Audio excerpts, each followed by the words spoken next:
Very good morning. Fit and fine, मैं बिल्कुल सही हूं और बिल्कुल क्लास होगी। कल मैंने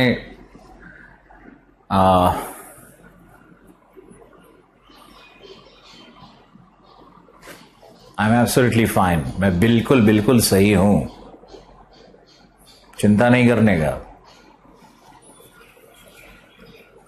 love you to.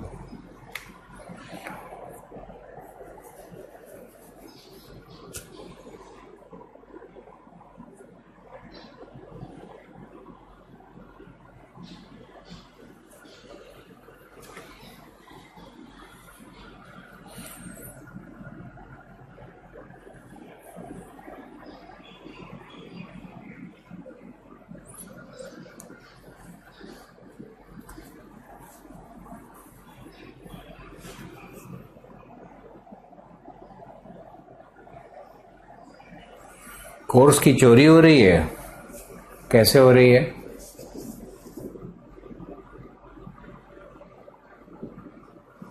My health is fit and fine.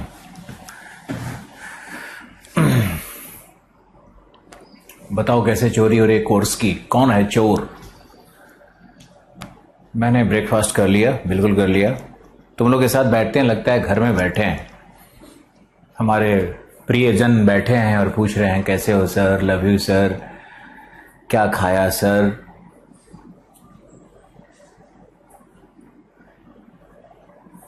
कैसे हैं गुरुजी? टेलीग्राम पे चोरी हो रहा है कोर्स का। जीवन का सार और ज्ञान अपार बांटने वाले गुरुदेव को प्रणाम।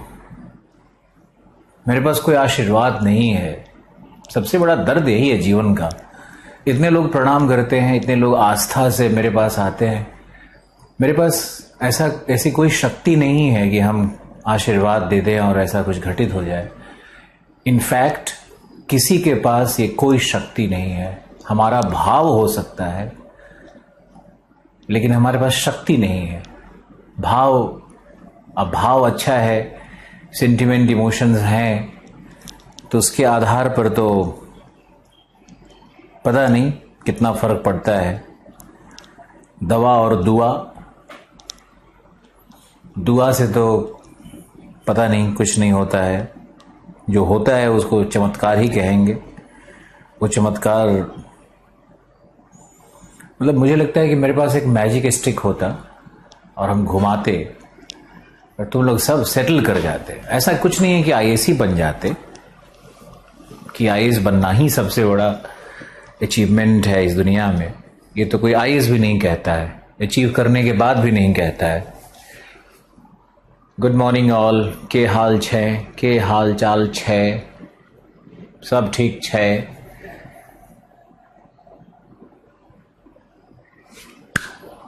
चरणों में प्रणाम मत बोला करो, इतने योग्य नहीं है।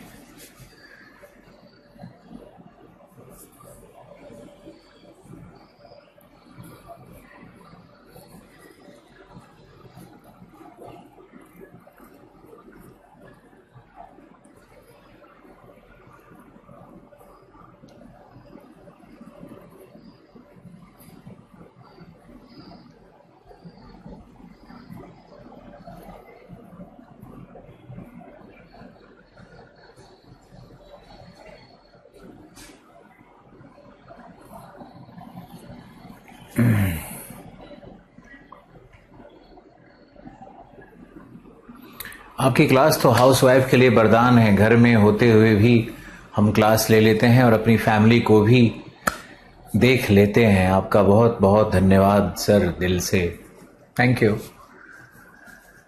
सर। आज हमारे गांव में 5000 लोगों का खाना है। ग्रेट।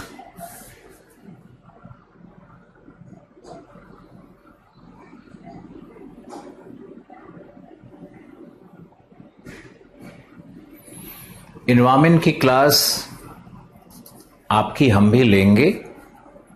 कुछ लोग ऐसा लिख रहे हैं कि आपने जो पोस्टर दिया था उस पोस्टर पे एनवायरनमेंट का क्लास आशीर्वाद सर साइंस टेक जब करवाएंगे तो साइंस टेक के साथ इन्वायरमेंट आता ही आता है, ऐसा कोई उनके लिए नया टॉपिक नहीं दिया गया है।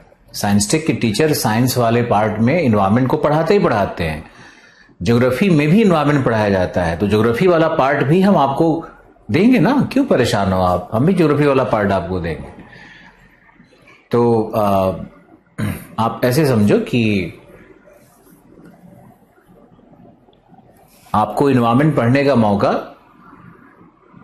मिलेगा एक बार और इन्वायरमेंट जो हम पढ़ाएंगे उसमें आपको गहरे कॉन्सेप्ट्स में ले जाएंगे, समझने वाला इन्वायरमेंटल ज्योग्राफी हम पढ़ाएंगे। और इनका तो साइंस टेक वाला अप्रोच है, तो समझने वाला अप्रोच, लिखने वाला अप्रोच, आंसर राइटिंग वाला अप्रोच, वो सब मेरे साथ आ जाएगा, है ना।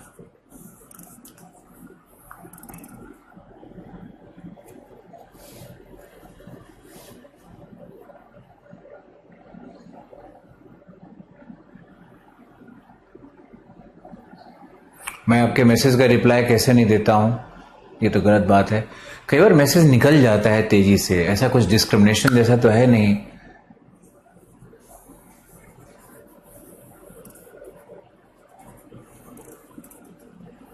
ज्योग्राफी में कितना लेक्चर होगा ऐसा मैंने काउंट नहीं किया है, लेकिन इसके बाद इंडिया फिजिकल में शिफ्ट करेंगे, क्लाइमेटोलॉजी के बाद इंडिया फिजिकल रह जाएगा। मैपिंग तो इंडिया का करवा ही दिया है, तो मुझे लगता है कि अभी कुछ 20-25 क्लासेस तो कम से कम चलेंगी ही, 25 क्लास तो मिनिमम होगा ही होगा। तबीयत बिल्कुल सही है।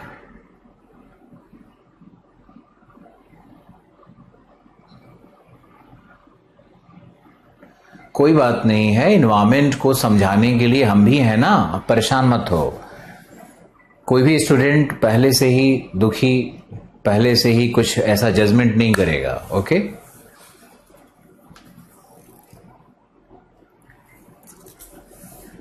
देखो मैंने क्या किया, मैंने पीटी के कोर्स में जब फैक्चुअल चीज़ों को करवाया जा रहा है तो उसको मैंने दे दिया, जो पीटी का मेंस वाले थे उनको भी मैंने दे दिया।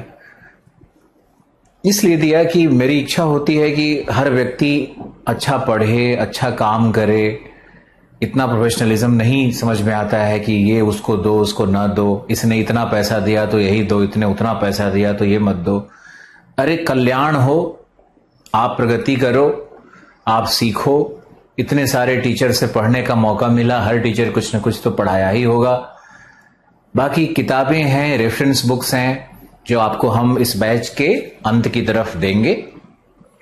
वीडियो क्लासेस हैं, उसको बार बार देखो, रिपीट करो, शिक्षकों की भाषा को सीखो और लैंग्वेज लिखने की कोशिश करो।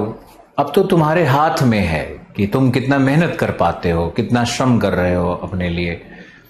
कोई कुछ 2-4 शब्द फैक्ट कम लिखवाया, कहीं कोई कोचिंग वाला 1-2 ज्यादा लिखवा दिया, कहीं पे हम लोग ज्यादा अच्छा करवा देंगे, कहीं पे हम लोगों में थोड़ी बहुत कमी भी रह जाएगी, तो ऐसा कुछ होता नहीं है। वो ओवरऑल एज ए टीचर मैंने खुद ही देखा है अपने लाइफ में भी देखा है कि 60-70% एफर्ट हमारा होगा, 30-40% तो आपको अपना दम लगाना होगा। ऐसे नहीं होता है ना, ये हमारा और आपके बीच का एक एक ज्वाइंट फोर्स, एक रिजल्टेंट फोर्स, एक हार्मोनिक सम, एक वेक्टर सम, क्या बोले, एक सदिश योगफल बनना चाहिए हमारे और आपके शक्ति के बीच का, हमारे और आपके बीच के कर्म का। सिर्फ हमारे ऊपर नहीं छोड़ो, सिर्फ अपने ऊपर मत रिलाय करो। जितने लोग अपने ऊपर रिलाय कर रहे हैं कि हम तो सब पढ़ लेंगे, उनका तो कुछ नहीं होना है। बहुत रेयर होता है कि वो लोग कुछ ऐसा कुछ बहुत बड़ा कर पाए। 90-95% स्टूडेंट्स तो बिना डायरेक्शन के, बिना साथ में मेहनत किए, बिना पढ़े, बिना एक्सपोजर के शायद ही कर पाते हैं।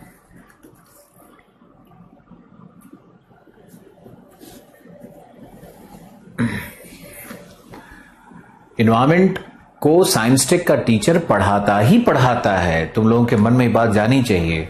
और ज्योग्राफी के टीचर के रूप में या साइंस टेक का भी कुछ पार्ट लेकर के हम आपको जो कॉन्सेप्ट्स इन इन्वायरमेंट है ना, वो बिल्कुल क्लियर कर देंगे, एकदम क्लीन कर देंगे। आप चिंता मत करो। हो सकता है कि हम ऑप्शनल और आप लोग सबका मिला करके एक हिंदी माध्यम में ऐसा क्लास ले लें जिससे कि सबको क्लैरिटी बन जाए कि इन्वायरमेंटल ज्योग्राफी में करना क्या है, पढ़ना क्या है।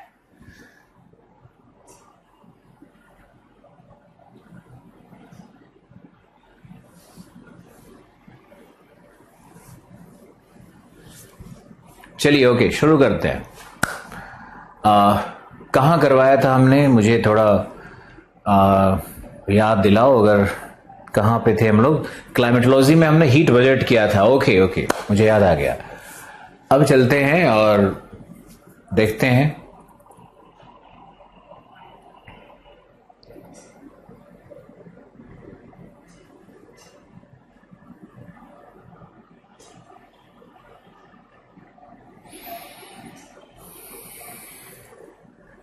एक देखो प्रश्न आया है, बड़ा जेन्युइन प्रश्न है। इंग्लिश कैसे सुधारें सर? इंग्लिश बहुत लोगों के लिए एक चैलेंज की तरह है। बहुत लोग इंग्लिश में अच्छा नहीं कर पाते हैं। उसका एक बहुत बड़ा कारण है उनके अंदर का भय। और जैसे मान लो कि बिहार और उत्तर प्रदेश, राजस्थान, इवन हरियाणा, यहाँ के लोगों की अंग्रेजी बहुत ही सब स्टैंडर्ड होती है। हिंदी माध्यम के छात्र, तुम एक डेटा सुनोगे तो डर जाओगे कि हिंदी माध्यम से अगर 3000 लोगों ने पीटी क्वालिफाई किया है तो उसमें से 1600 बच्चे मुख्य परीक्षा में फेल कर जाते हैं इंग्लिश क्वालिफाइंग में। इस दर्द को समझो। हिंदी माध्यम में रिजल्ट क्यों नहीं आता है, इसका सबसे बड़ा कारण है कि इंग्लिश क्वालिफाइंग में ही 1600 बच्चे बाहर, कभी 1200 बच्चा बाहर, कभी 1600 बच्चा बाहर, जो पीटी क्वालिफाई किया हुआ है। सोचो, पहले ही बाहर हो गया वो। दूसरा, हिंदी माध्यम का सबसे बड़ा दर्द क्या है कि हिंदी माध्यम के छात्र ऐसा ऑप्शनल लेते हैं जिनका पीटी से कोई रिश्ता ही नहीं होता है। जैसे हिंदी साहित्य, बीच में तो मैथिली साहित्य, ऐसे लोग लेने लगे जिनका पीटी से कोई लिंक ही नहीं होता है। अरे इतिहास, पॉलिटिकल साइंस, ज्योग्राफी, ये 3 विषय ऐसे हैं, कुछ हद तक पवेड भी, जो पीटी में भी बहुत मदद करते हैं, मेंस में भी बहुत मदद करते हैं। तो एक विषय के सिलेक्शन का भी तो एक होना चाहिए ना कुछ। आखिर क्या बोलूं मैं, एंथ्रोपोलॉजी भी एक अच्छा विषय है, बहुत अच्छा स्ट्राइक रेट है। इंजीनियरिंग से हो तो इंजीनियरिंग के subjects, mechanical engineering, chemical engineering, ये सब बड़ा अच्छा सब्जेक्ट है अगर कर पाओ तो। लेकिन ध्यान रखना होता है कि आप क्या ऑप्शनल ले रहे हो। आप पहले ही वीडियो क्लास देख देख करके, और 10-10 हजार बच्चे मुखर्जी नगर में वीडियो क्लास देखते हैं हिंदी साहित्य का, कैसे पीटी होगा भाई? और क्या होता है कि पहले साल पीटी में बैठे तो बैठे ही नहीं। पहला काम क्या करता है ये लोग, टाल देता है कि इस बार तैयारी नहीं है, अगली बार होगा। तैयारी तो इसलिए नहीं है क्योंकि हिंदी साहित्य लिए बैठे हो। अब ऐसा तुम विषय ही ले लिए हो कि उसको पढ़ते पढ़ते तुम्हारा इधर तो पहले ही भविष्य खत्म। अरे जब तक भूगोल, इतिहास, राजनीति, ये सब का गहन अध्ययन नहीं करेगा, एक भी सेक्टर पावरफुल नहीं होगा, कैसे पीटी क्वालिफाई होगा? अब कुछ लोग कर सकते हैं, मानते हैं, इधर ही पहले, अब क्या कहा जाए। और ये हिंदी माध्यम का रिजल्ट कब से खराब हुआ है? इधर ही 3-4-5 साल से खराब हुआ है। यही 4-5 साल से खराब हुआ है ना। जब से एक संस्था का नाम बड़ा हुआ तब से हिंदी का रिजल्ट ही खत्म हो गया। नाम जपते रहो, पढ़ने पढ़ाने से क्या ही मतलब है।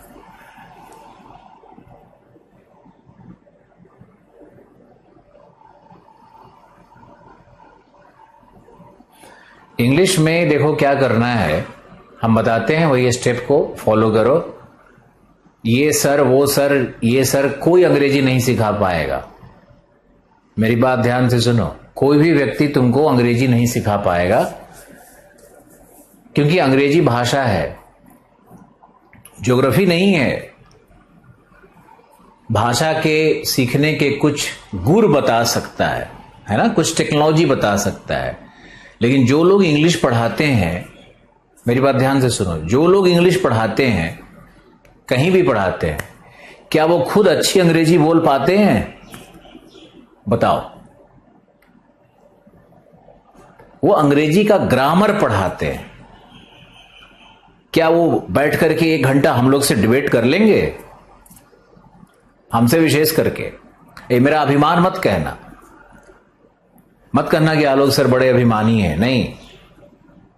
जानबूझ करके चैलेंजेस को हम खुद अपने ऊपर लेते हैं। तो क्या जो इंग्लिश पढ़ा रहे हैं, जो भी सर हों, ये अंग्रेजी अच्छा बोल पाएंगे? बिल्कुल नहीं। तुम्हारे लिए अच्छा बोल पाएंगे, हमारे सामने बैठेंगे तो ये 5वां लाइन नहीं बोल पाएंगे, क्योंकि हम भी सबसे मिलते रहते हैं। ये हिंदी सोच के उसको ट्रांसलेट करके अंग्रेजी बोलते हैं, जबकि भाषा तो भाव से निकलता है। भाषा आत्मा से निकला हुआ विषय है, उसको कोई ट्रांसलेट करके नहीं बोल सकता है। 5 लाइन बोल सकता है। तो जो टीचर होते हैं, ये तुमको ग्रामर सिखा सकते हैं, टेंस सिखा देंगे, नाउन प्रोनाउन सिखा देंगे, सिनोनिम एंटोनिम रटवाने लगेंगे, ये करेंगे। तुमको अंग्रेजी नहीं आएगी। तो हमारी बातें तो कड़वी और बुरी लगती हैं लोगों को। अंग्रेजी कैसे आएगी? सुनो, क्लास 6 से लेकर के क्लास 10 तक तुम्हारे उत्तर प्रदेश, बिहार, हरियाणा, जो भी था, MP, जो भी अंग्रेजी का टेक्स्ट था उसको दोबारा निकाल के दोबारा पढ़ो। कहानी पढ़ो, कहानियों को पढ़ो। अंग्रेजी में उपन्यास पढ़ना शुरू करो। जैसे R.K. नारायण की किताबें आती है, waiting for the Mahatma, Malgudi days, कई गाइड फिल्म जो बनी थी, द गाइड। तो R.K. नारायण की कहानियों को पढ़ो। दूसरा क्या हो सकता है कि इंग्लिश में कॉमिक्स पढ़ो, स्लैंग सीख जाओगे, बहुत सारे शब्द सीखने लगोगे, उसका यूज। कॉमिक्स पढ़ना चाहिए अंग्रेजी में। चंपक पढ़ लो, चंपक अंग्रेजी में भी आती है, चंपक पढ़ लो। तो जो मेथड है सीखने का, साथ में अपने टीचर से ग्रामर भी सीखते रहो, मना नहीं किया मैंने। अब इतना करोगे, 3-4 महीने करोगे, 5 महीने करोगे, उसके बाद फिर न्यूज़पेपर में तुमको शिफ्ट करना पड़ेगा। समझे?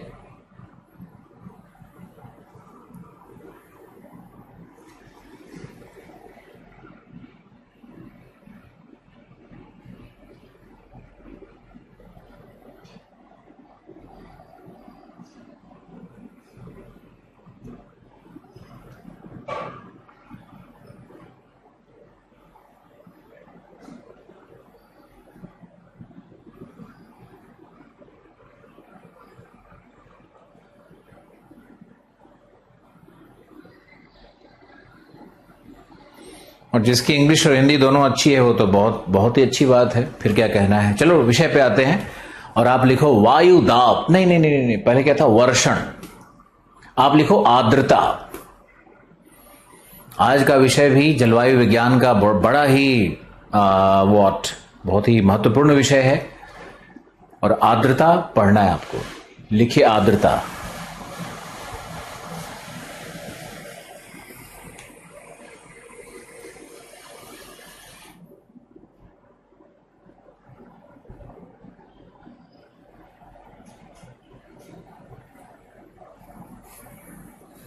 लिखिए आर्द्रता क्या है। देखो GS का है, इसलिए इसमें शॉर्ट में ही लिखवाएंगे, संक्षिप्त लिखवाएंगे। जज मत करना कि ऐसा लिखवाया, वहां ऐसा लिखा हुआ था, उसने ज्यादा ऐसा करवा दिया, ये सब नहीं करना है। आप लिखो आर्द्रता। ह्यूमिडिटी क्या है? तो लिखो आर्द्रता का अर्थ है वायु में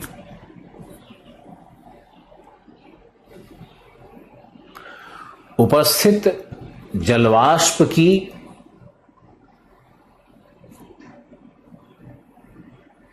कुल मात्रा।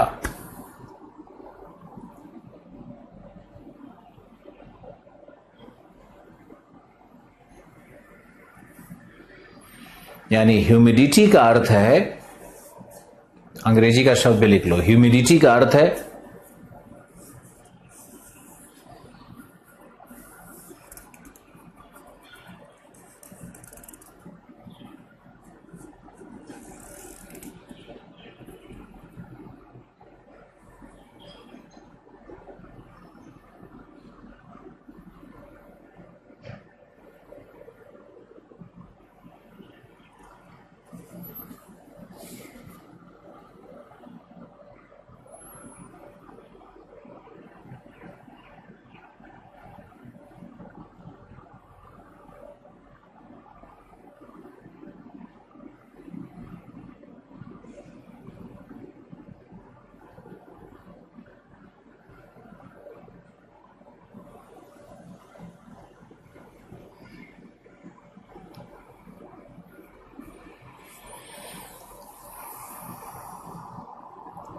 फिर लिखो, मॉइस्चर का अर्थ है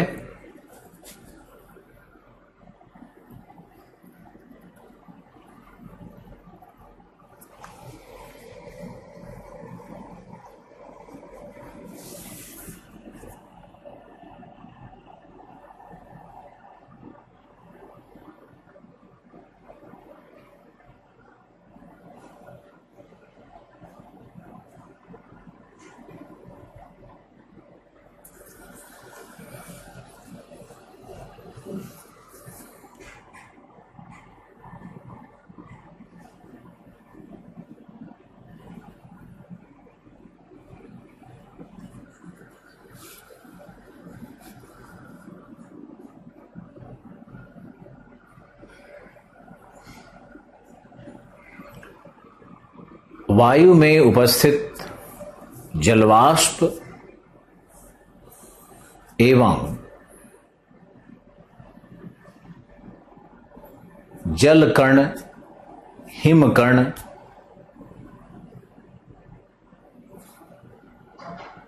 तथा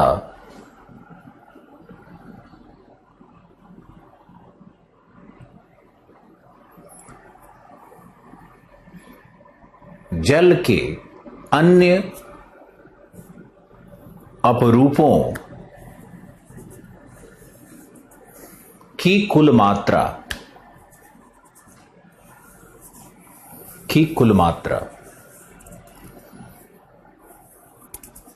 अब देखो, आर्द्रता और नमी दो शब्द है। ह्यूमिडिटी का मतलब हुआ आर्द्रता, नमी का मतलब हुआ मॉइस्चर। आर्द्रता और नमी में अंतर है।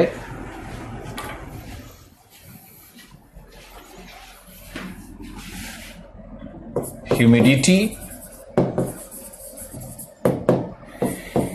यानी आर्द्रता,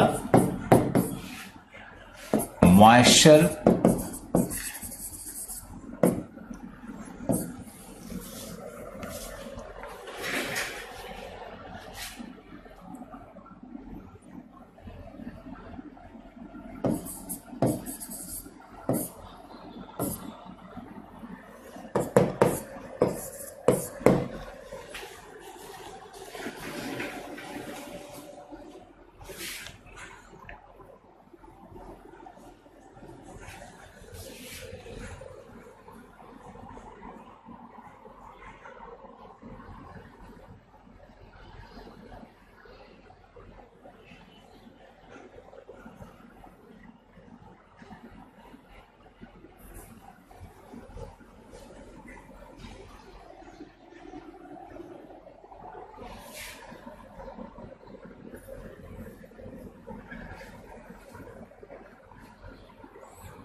ह्यूमिडिटी का मतलब हो गया वाटर वेपर। इसका मतलब हुआ वाटर वेपर प्लस हिमकण, आइस क्रिस्टल प्लस जलकण, वाटर ड्रॉपलेट्स। बताओ कितना लोग समझ गया आर्द्रता और नमी में अंतर क्या होता है? फटाफट बताओ, समझा या नहीं समझा? आज का टॉपिक है आर्द्रता। आज हम लोग पढ़ रहे हैं आर्द्रता एवं वर्षण।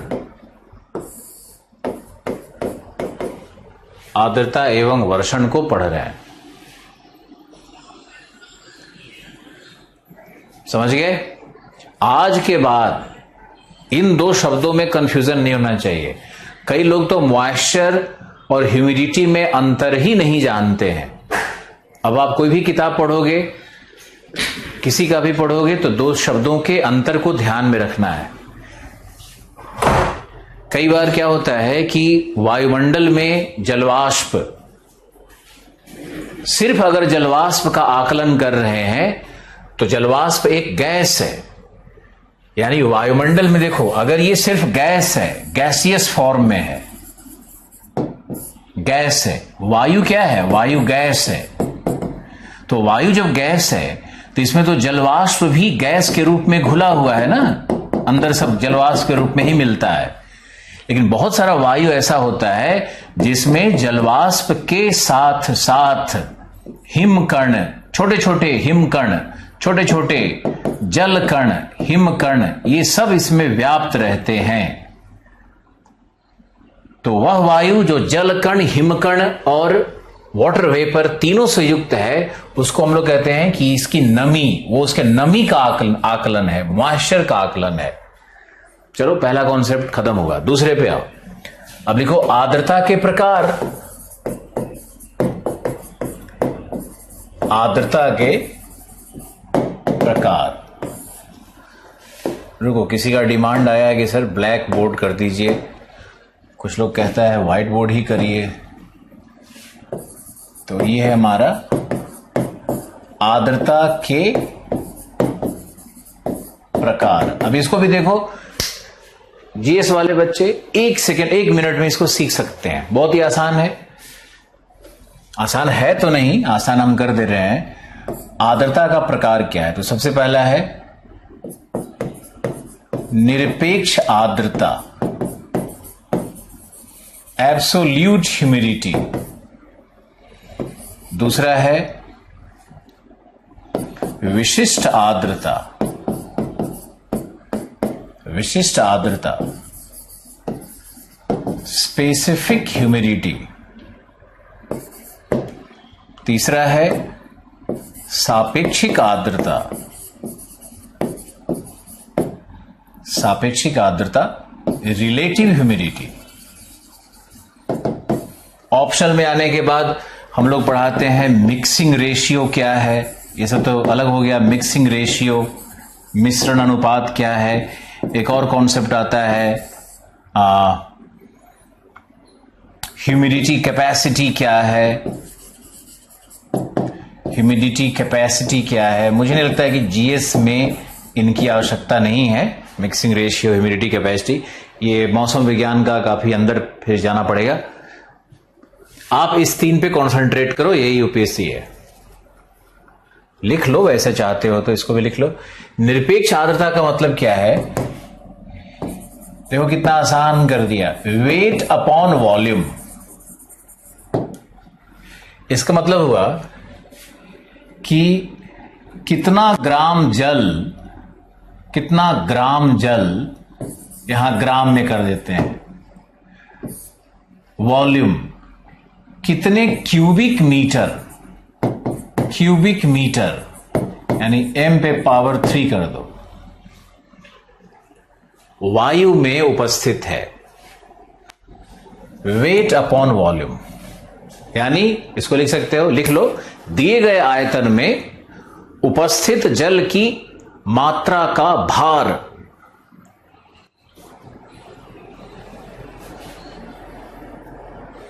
दिए गए वायु में, दिए गए वायु के आयतन में, दिए गए वायु के आयतन में या दिए गए आयतन में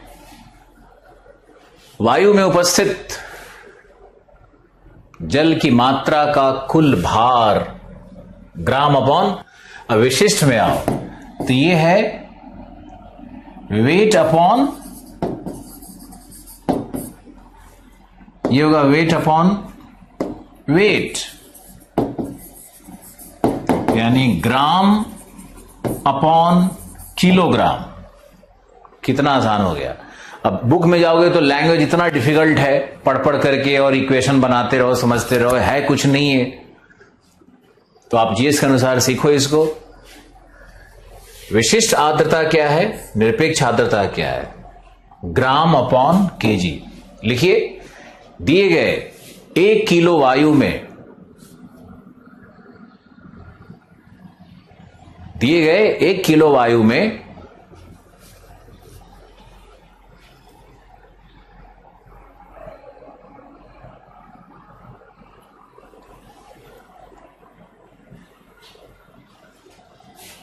उपस्थित जल की मात्रा का कुल भार, उपस्थित जल की मात्रा का कुल भार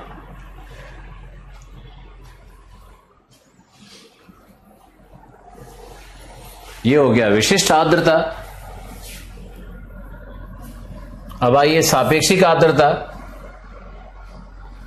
सापेक्षिक आर्द्रता में होगा वास्तविक जल की मात्रा, वायु में उपस्थित वास्तविक जल की मात्रा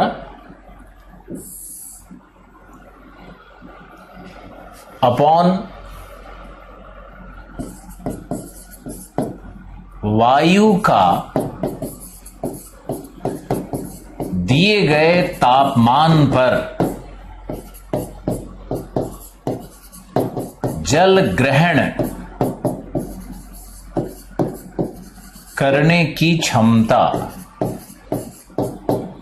इंटू 100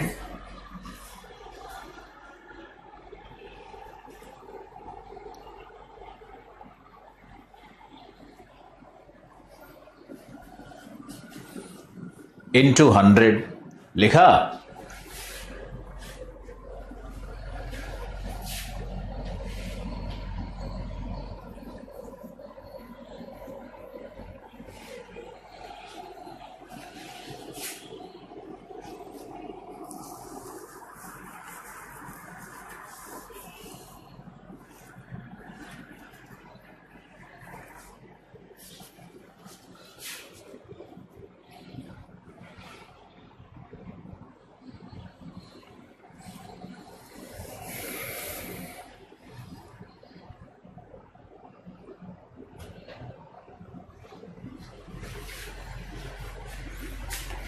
लिखा। ओके, अब देखो इसको समझते हैं, सापेक्षिक आर्द्रता को समझते हैं। मान लिया कि वायु का किसी दी गए तापमान पे 100 ग्राम जल ग्रहण करने की क्षमता है। जल ग्रहण करने की क्षमता को हमने क्या मान लिया? 100 ग्राम मान लिया। ये उसकी वास्तविक जल ग्रहण करने की क्षमता है। 100 इकाई मान लिया, ग्राम की जगह इकाई मान सकते हो। और ऊपर में जल ग्रहण करने की क्षमता तो 100 इकाई है, लेकिन उसमें एक्चुअली जल है 60 इकाई। वास्तव में जल 60 इकाई है, तो 60 बटा 100 इंटू 100। 100 तो कट गया, कितना आया? ये 60%। 60% आया। तो 60% का मतलब है कि वह वायु 60% संतृप्त है और 40% खाली है। इसीलिए इसको कहते हैं सापेक्षिक आर्द्रता, यानी आर्द्रता वायु में कितनी सापेक्षिक रूप से भरी हुई है। कहीं भी लिखा रहे, ध्यान से सुनो, कहीं भी लिखा रहे कि वायु की सापेक्षिक आर्द्रता 40% है, तो इसका मतलब क्या हुआ? उस दिए गए वायु में 40% भाग तो संतृप्त है, लेकिन 60% भाग असंतृप्त है। सैचुरेशन और नॉन सैचुरेशन के रेशियो को दिखाता है। साइंस में नहीं जाना मुझे,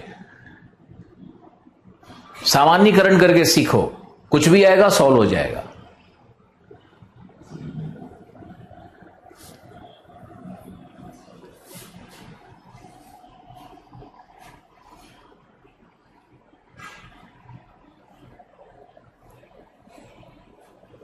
विक्षोभ क्या होता है? पिछले क्लास में बताया था।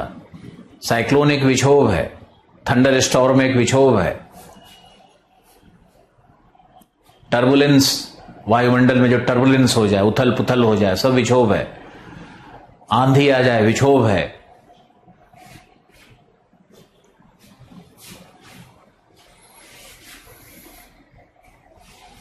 तीनों लिखवा दिया। अब आप लिखिए, थोड़ा डिटेल से लिखिए, फिर इसको समझाएंगे। लिखो, यदि सापेक्षिक आर्द्रता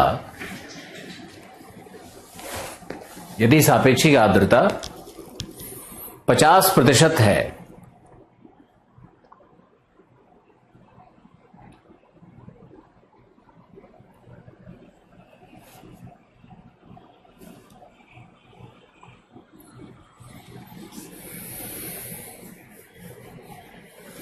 यदि सापेक्षिक आर्द्रता 50% है,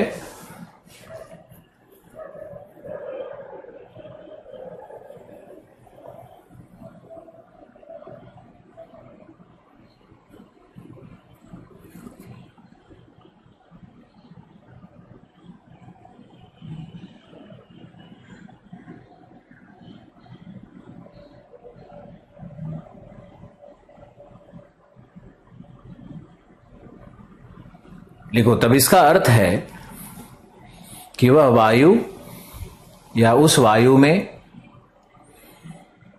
50% संतृप्तता है एवं 50% रिक्तता। 50% संतृप्तता है एवं 50% रिक्तता।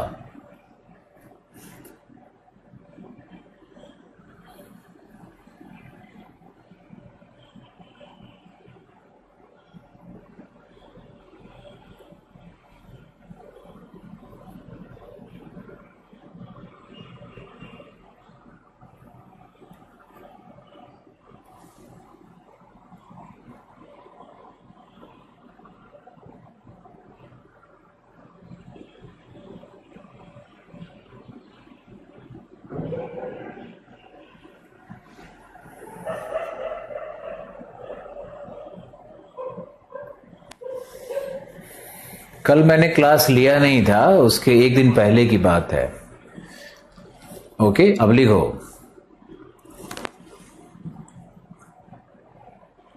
एक उदाहरण देते हैं और आपसे पूछते हैं, आप लोग सब सोच करके उत्तर देना। बताओ, एक उदाहरण दे। मान लो कि हमारी रोटी खाने की कैपेसिटी 40 है। रोटी क्यों यार, पूड़ी स्टैंडर्ड को ऊपर करते हैं। हमारी पूड़ियां खाने की कैपेसिटी 40 है। सुना? परंतु मुझे 20 रोटी खाने को मिला। अब बताओ कि हमारी संतृप्तता कितनी प्रतिशत हुई?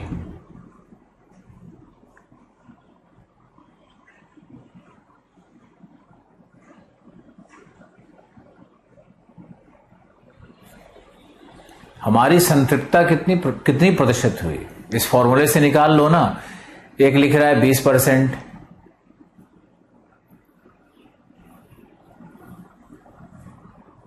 अरे मेरे भाई 50 हुआ ना। अभी कई लोग 20 लिखे जा रहा है। अब बताओ, ऐसे ऐसे तो लोग, इतना सिंपल सा क्वेश्चन है। हमारी इसमें नीचे आओगे तो क्या हो जाएगा? इस फॉर्मूले में हमारी क्षमता कितनी थी? 40, तो 40 को नीचे रखो। और मिला कितना? वास्तविक कितना मिला रोटी? 20 ऊपर रखो। तो 20/40 गुना 100 कितना आया? यही है सापेक्षिक आर्द्रता, यही है 50%। आप बहुत लोग लिख रहे हैं। अगला प्रश्न, हमारी खाने की क्षमता 80 रोटी है, समझा? और मुझे मिली 40 रोटी। अब रोटी की जगह गोलगप्पा कर देते हैं। 80 गोलगप्पा खाने की क्षमता है मेरी, मुझे मिला 40 गोलगप्पा। तो हमारी संतृप्तता कितनी है? हमारी सापेक्षिक आर्द्रता कितनी है?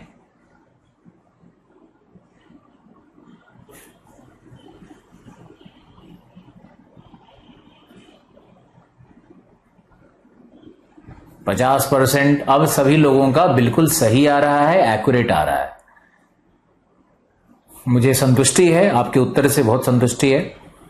अब ये बताओ, इसी में थोड़ा आगे पूछते हैं।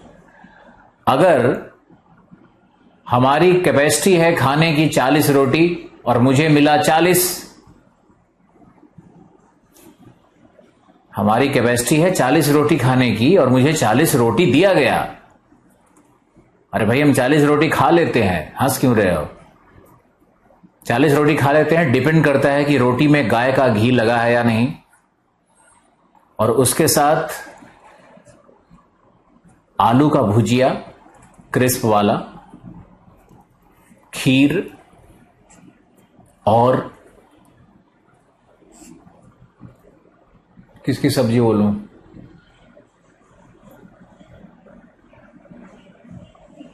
दाल डाली हुई क्या बोलते हैं उसको, हम लोग यहां तो झींगी बोलते हैं, झिंगुनी, झींगी। उसको क्या बोलते हैं, तुरई, तुरई, तुरई, ऐसा कुछ होता है।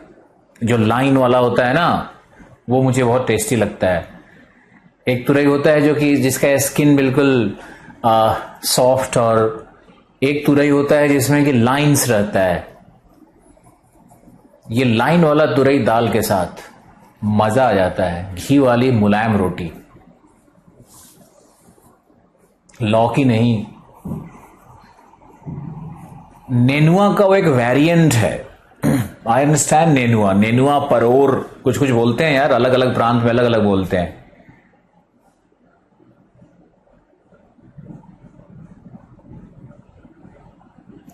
तरखा, झिंगली,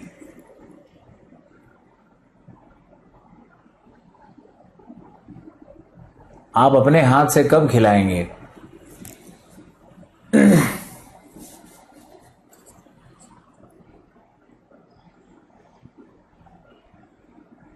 सरपुटिया, तरई, घावड़ा, घेनवड़ा, पता नहीं क्या क्या लोग बोल रहे हैं। चलो चलो, मैं समझ गया कि अलग अलग प्रांत में अलग अलग। खैर छोड़ो।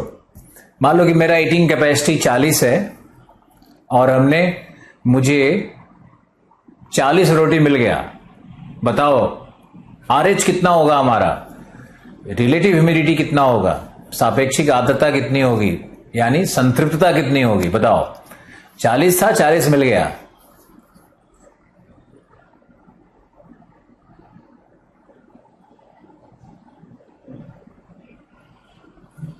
सौ प्रतिशत, बिल्कुल सही, बिल्कुल सही। अब तुम लोग सीख गए, अच्छी बात है।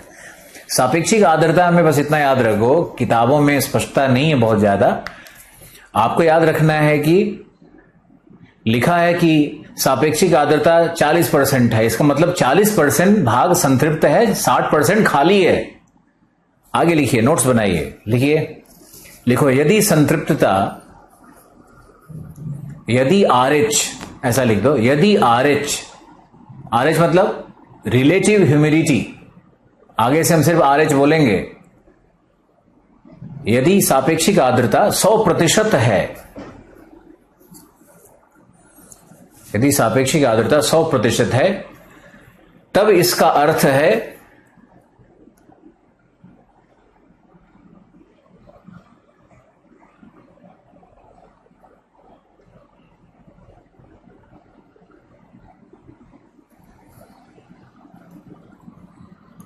तब इसका अर्थ है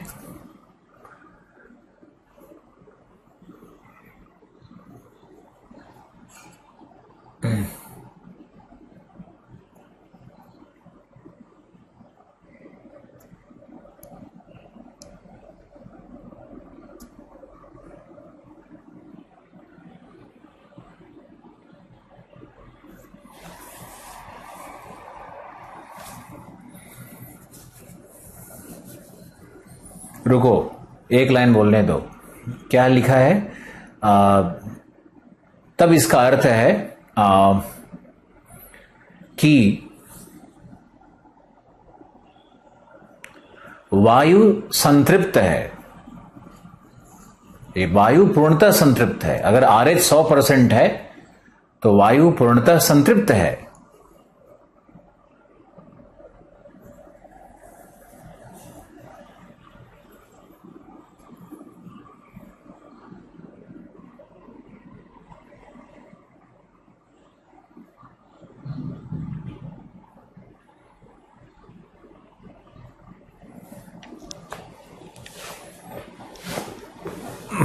वायु संतृप्त है।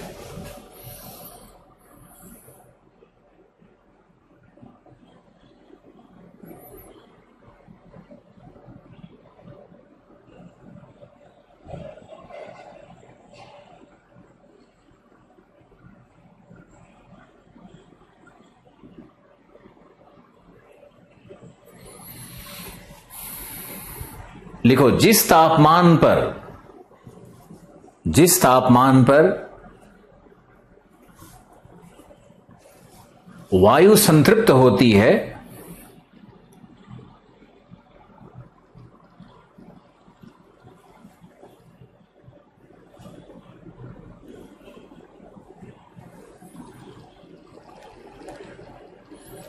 जिस तापमान पर वायु संतृप्त होती है वह तापमान ओसांक कहलाता है।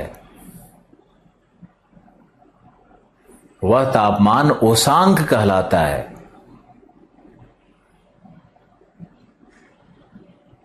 और यदि तापमान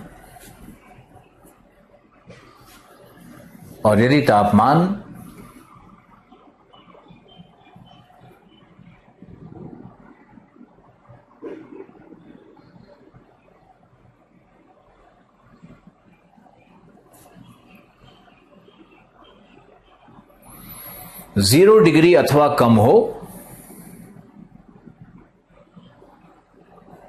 0 डिग्री अथवा कम हो,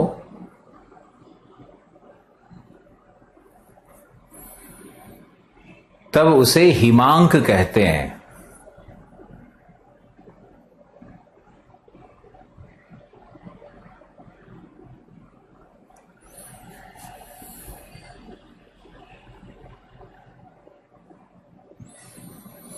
तब उसे हिमांक कहते हैं। ओसांक का मतलब हुआ ड्यू पॉइंट और हिमांक का मतलब हुआ फ्रीजिंग पॉइंट।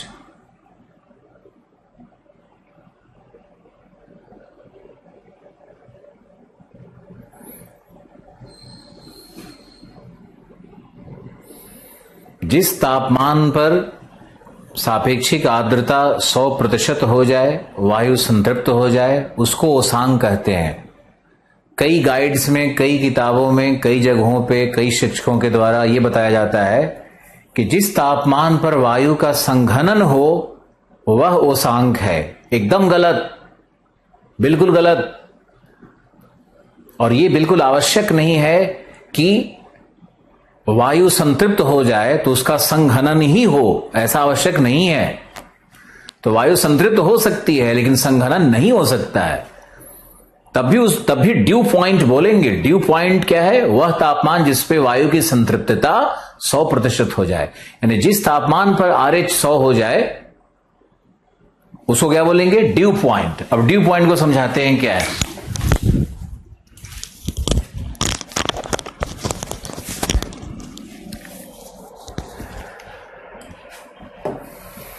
देखो क्या है ड्यू पॉइंट।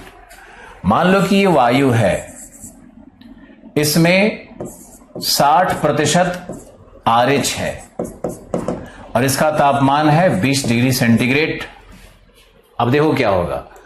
मान लो कि इसका तापमान हमने घटा करके 10 डिग्री सेंटीग्रेड कर दिया। ध्यान से देखो, हमने इसका तापमान घटा करके 10 डिग्री सेंटीग्रेड कर दिया, तो इस वायु का आयतन घटेगा या बढ़ेगा? जवाब दो। वायु का आयतन घटेगा या बढ़ेगा? वॉल्यूमेट्रिक चेंज कैसे होगा?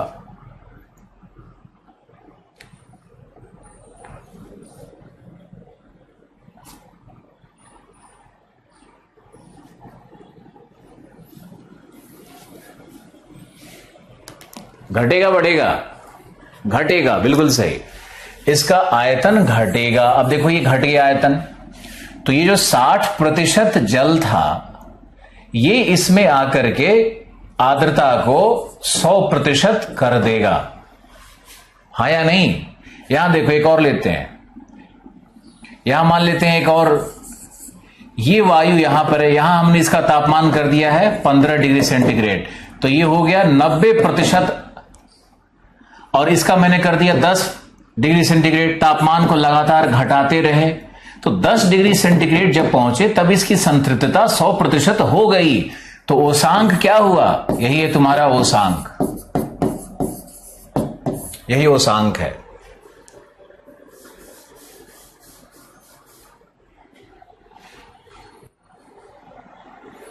कितना लोग समझा?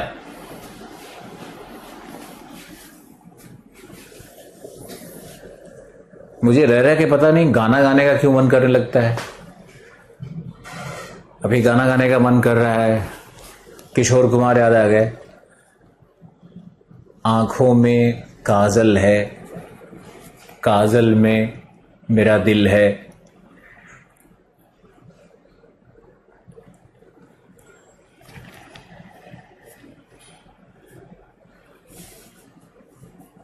समझ गए?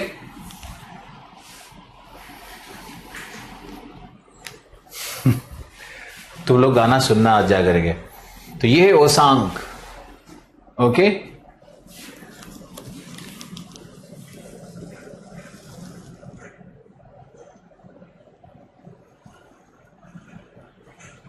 बस लोग शुरू हो गए, सर मौसम आज रोमांटिक है भी। मौसम तो रोज ही रोमांटिक है, रोमांस तो तुम्हारे अंदर में है, बाहर में कुछ नहीं होता है। अपना मूड सही रखो, खुश रहो, छोटी छोटी चीजों पे ध्यान मत दो, चिढ़ेला इंसान मत बनो। ये भारत में जो राजनीति, जाति, धर्म है, इसके चक्कर में कहीं डिबेट ना करो। मीडिया कम देखो, सोशल मीडिया से दूर रहो, खुश रहोगे। सोशल मीडिया और मीडिया से हटते ही लगता है कि जिंदगी कितनी खूबसूरत है, और उसमें जैसे ही जाओ लगता है कि बाप रे, चारों तरफ पता नहीं क्या हो रहा है।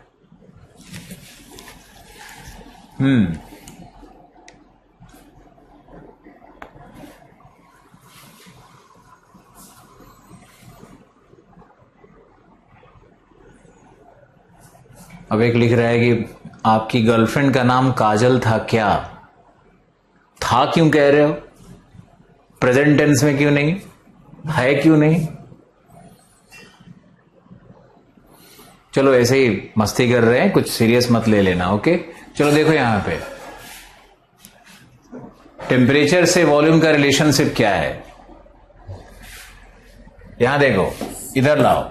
अब तापमान को 40 डिग्री कर दो, तो जो गैस के मॉलिक्यूल होते हैं, जो इंटरमॉलिक्यूलर स्पेस है, जो अंतर आणविक अंतरिक्ष है या अंतर आणविक रिक्तिकाएं हैं, तो गैस का मॉलिक्यूल सब गर्म करने से फैल जाएगा, तो इसका वॉल्यूम क्या हो जाएगा? बड़ा। तो ये 60% रहेगा नहीं, बड़े वॉल्यूम में ये 60% घट करके 30% हो जाएगा। अब बताओ RH का संबंध क्या है? यदि टेम्परेचर को हम बढ़ाते हैं तो क्या होगा? टेम्परेचर को यदि हम घटाते हैं तब RH का क्या होगा? देख करके बताओ।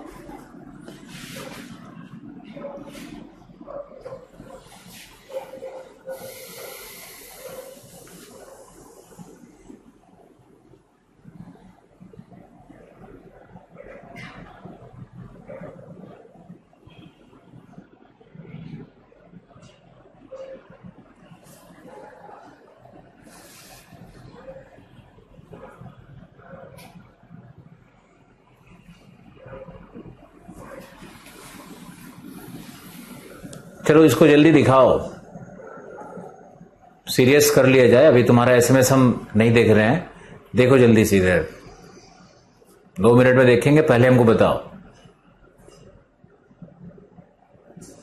तापमान से RH का क्या संबंध है? लिखिए, तापमान से RH का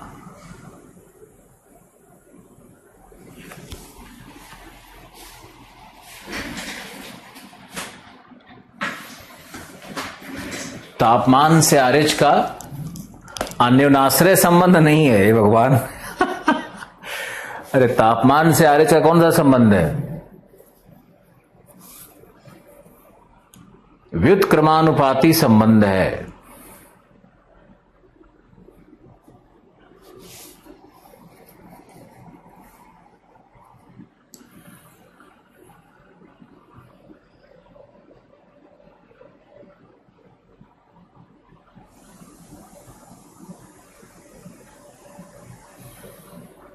विषमानुपाती संबंध है।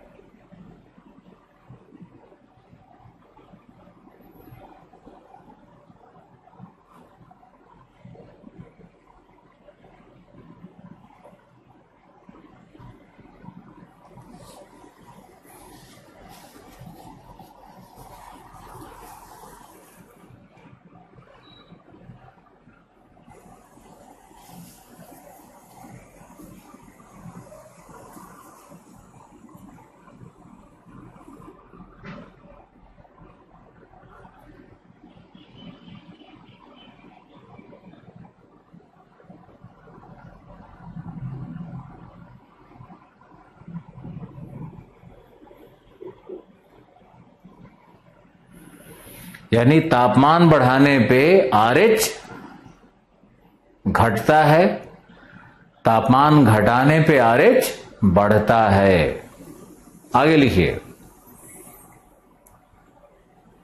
लिखिए ओसांक की प्राप्ति के बाद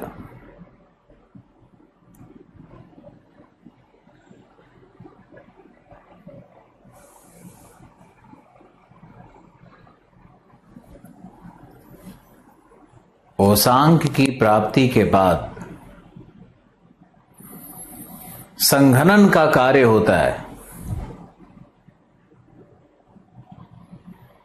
संघनन का कार्य होता है।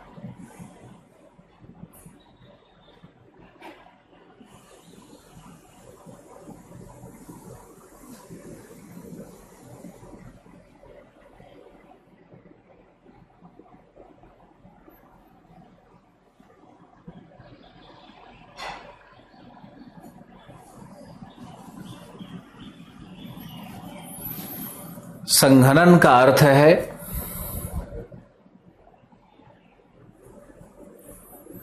संघनन का अर्थ है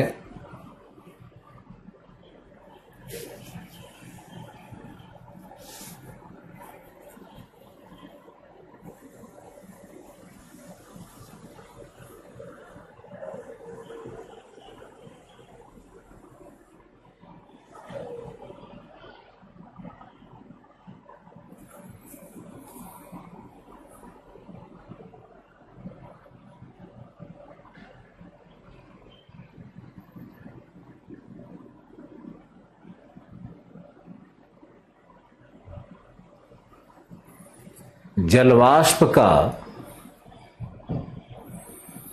जल कण अथवा हिमकण में परिवर्तन। जलवाष्प का जल कण अथवा हिमकण में परिवर्तन।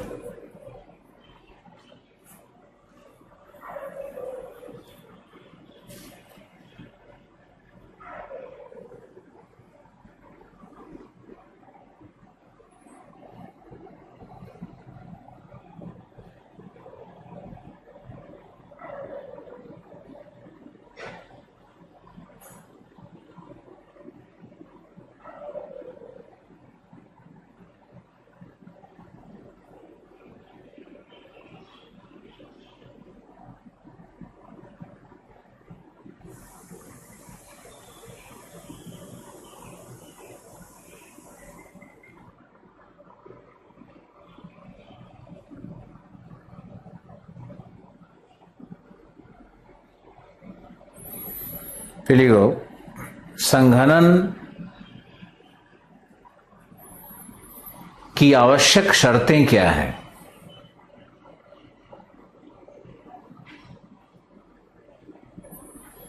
संघनन की आवश्यक शर्तें क्या है। पहला शर्त है रुदोष्म शीतलन, एडियाबैटिक कूलिंग।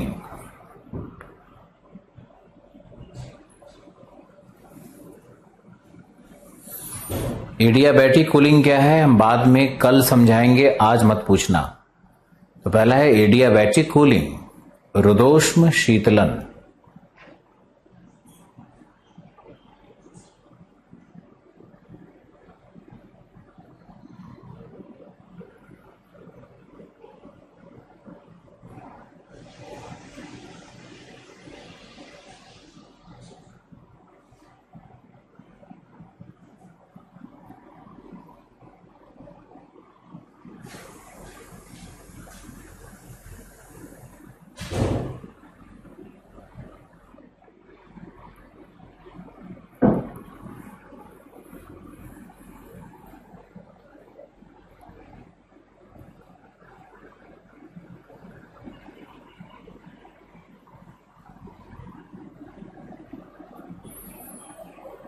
दूसरा है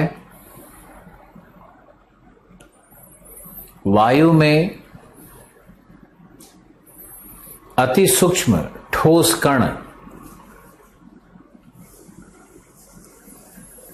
अथवा जल सीकरों अथवा आर्द्रताग्राही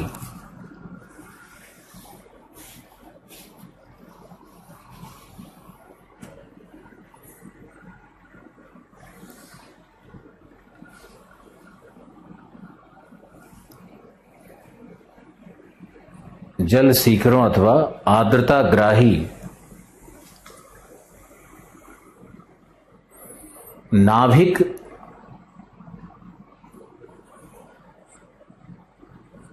केंद्रों की उपस्थिति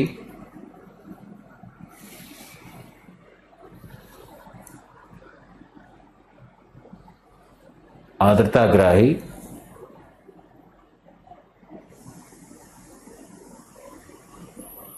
नाभिक केंद्रों की उपस्थिति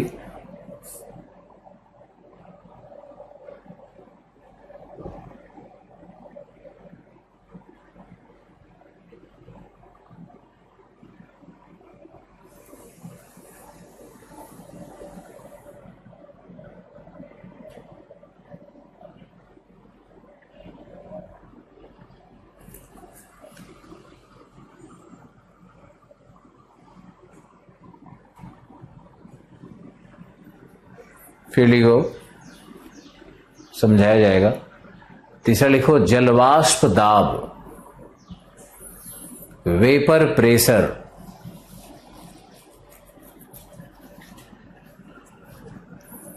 आगे लिखिए संघनन कार्य के लिए ठोस सतह की आवश्यकता होती है।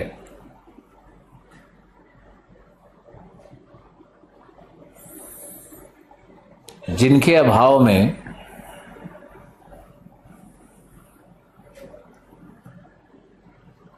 जलवाष्प -40 डिग्री सेंटीग्रेड पर भी -40 डिग्री सेंटीग्रेड पर भी सुपर कूल्ड गैस की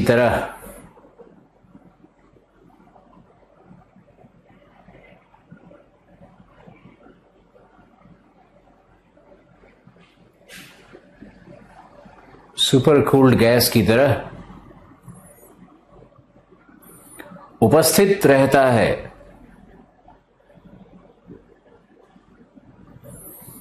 परंतु संघनन का कार्य नहीं होगा।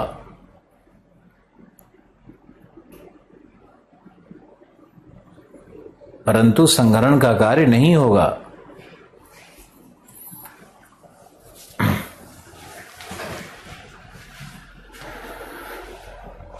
अब ये देखो, ये क्या है? संतृप्त वायु RH 100%, कोसांक 10 डिग्री। अब इस वायु का संघनन होगा। संघनन का अर्थ क्या है? संघनन का अर्थ है जलवाष्प का जलकण अथवा ठोस कण में परिवर्तन, यही संघनन है। मैंने जो भी लिखवाया है बिल्कुल स्पष्ट है, एक बार में पढ़ के समझ जाओगे, उससे ज्यादा इधर उधर करने की जरूरत भी नहीं है तुमको। आगे देखो संघनन की शर्तें। तो संघनन में मैंने लिखवाया एडियाबैटिक कूलिंग। एडियाबैटिक कूलिंग क्या है हम बाद में बताएंगे, लेकिन आप ऐसा समझो कि ये कूलिंग हो रहा है या नहीं। 20 डिग्री से 15, 15 से 10, तो इधर हम लोग जब जाएंगे ना तो ये संघनन की ओर जा रहा है, ये संघनन की ओर जा रहा है। और इधर अगर हम लोग आएंगे तो ये संघनन के अगेंस्ट जा रहा है। इधर संघनन नहीं हो रहा है, इधर वायु का विस्तार हो रहा है। संघनन नहीं हो रहा है बल्कि वायु का विस्तार हो रहा है। यहां देखिए, तो संघनन के लिए क्या होगा? 3 शर्तें हैं। पहला कूलिंग तो हो ही रहा है। दूसरा मैंने कहा कि मान लो कि ये वायु है जिसमें संघनन होना है, तो इसमें अगर ठोस कण विद्यमान नहीं है तो कभी भी संघनन नहीं होगा। एक उदाहरण सुनो, यदि पूरे वायुमंडल से हम सभी धूल कण, ठोस कण, काजल कण, पराग कण सबको अगर निकाल दें, सब बाहर कर दो, तो शेष क्या रहेगा? वायु और जलवाष्प। लेकिन उस जलवाष्प का कभी संघनन नहीं हो पाएगा, कभी भी वर्षा नहीं होगी। एक लाइन सुनो, ज्यादा याद रहेगा। अगर वायुमंडल से ठोस कण को निकाल दिया जाए, एरोसोल्स को निकाल दिया जाए, पॉलेंस निकल गए, ठोस कण सारे निकल गए, तो कभी भी संघनन नहीं होगा। संघनन हो ही नहीं सकता है। और संघनन तुम चाहे कितना भी ठंडा कर लो, -40 कर दो ना, जलवाष्प को -40 कर दो, संघनन नहीं होगा। सुपर कूल्ड गैस बन जाएगा, लेकिन संघनन नहीं होगा। संघनन के लिए आवश्यक शर्त है ठोस कण का होना। जहां पे वो ठोस कण होगा ना, उसी के चारों तरफ जलवाष्प उसी को आवरित करती है। उस ठोस कण से जलवाष्प आलिंगनबद्ध हो जाती है, और आलिंगनबद्ध होकर के जब वो तब अपना रूप बदलती है, तब संघनित हो जाती है, तब जल कण में परिवर्तित हो जाती है। तुम भी अपने बिछड़े हुए मित्र, प्रेमी किसी से मिलते हो, मां पिता, तो एक बार जब आलिंगनबद्ध होते हो तो आंसू निकलता है ना, वही संघनन है। जलवाष्प का जल कण में या हिम कण में परिवर्तन संघनन है। संघनन की पहली शर्त क्या है? शीतलन। दूसरी शर्त क्या है? ठोस कण का होना। सतह नहीं है तो संघनन नहीं होगा। तीसरी शर्त क्या है? वेपर प्रेशर, वाष्प दाब। चलो एक प्रश्न पूछ लेते हैं, बताओ। मान लो कि वेपर जलवाष्प का तापमान 200 डिग्री सेंटीग्रेड है, क्या संघनन होगा?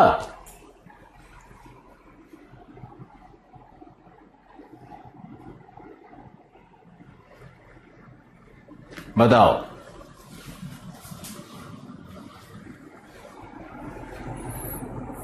शफीक शफीक मस्ती कर रहा है, बोल रहा है काजल कण जरूरी है सर संघनन के लिए। शफीक एक शायर होगा मुझे लगता है। ये कौन पागल है यार, लगा हुआ है क्लाइमेटोलॉजी, कितने लेक्चर हुए हैं। अब मुझे क्या पता कितने लेक्चर हुए हैं, 5-7 ऐसा कुछ हुआ होगा। एग्जैक्ट कैसे बता सकते हैं तुमको? यही मेरा काम है कि बैठ के लेक्चर काउंट करते रहें। मेरा काम है पढ़ाना, तुमको समझाना, निकल जाना।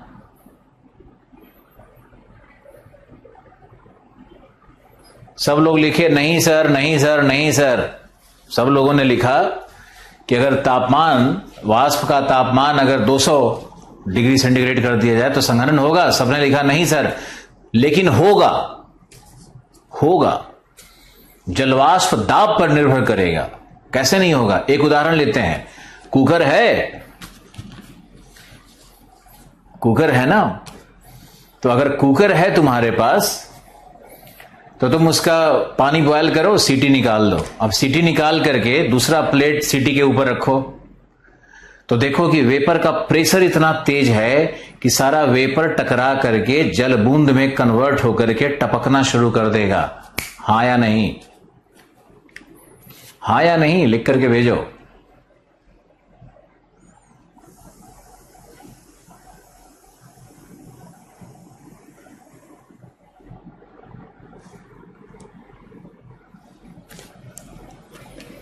है ना? समझ गए? उदाहरण से समझ गए। तो वेपर प्रेशर जितना होगा, वेपर प्रेशर हाई है, अब तापमान कुछ भी हो फिर भी संघनन हो रहा है। तो वेपर प्रेशर अगर तेज होगा, हाई होगा, और हम सतह उसको देंगे तो फिर संघनन होगा ही होगा। प्रेशर कुकर का उदाहरण याद रखना।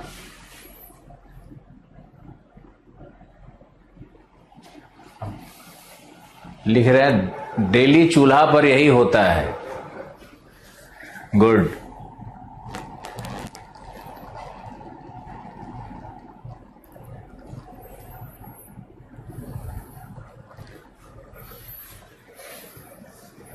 डेली चूल्हा लिखा है या डेली दूल्हा लिखा है?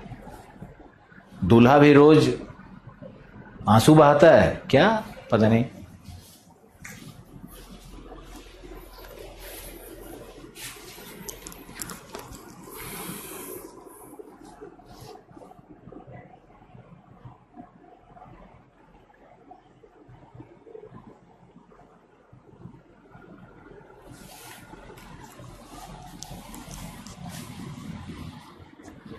इसका मतलब प्रेशर हाई होना चाहिए, बिल्कुल।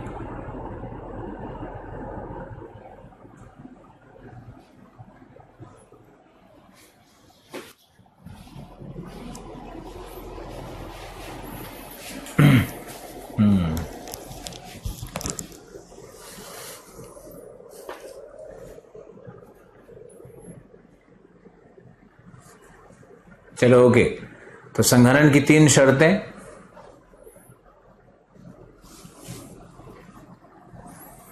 फिर आप लिखो, आगे बढ़ते हैं।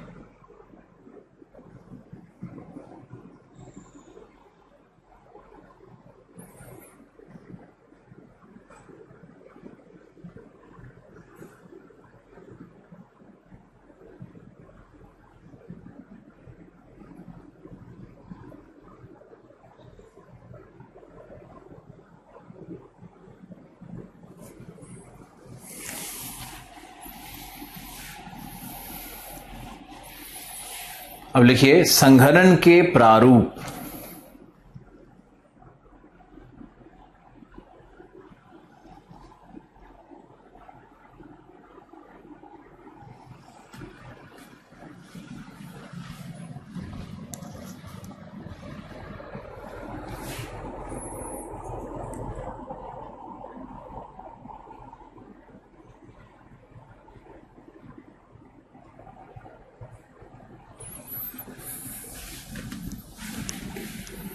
सत्यम का शायरी लिखा हुआ आ गया।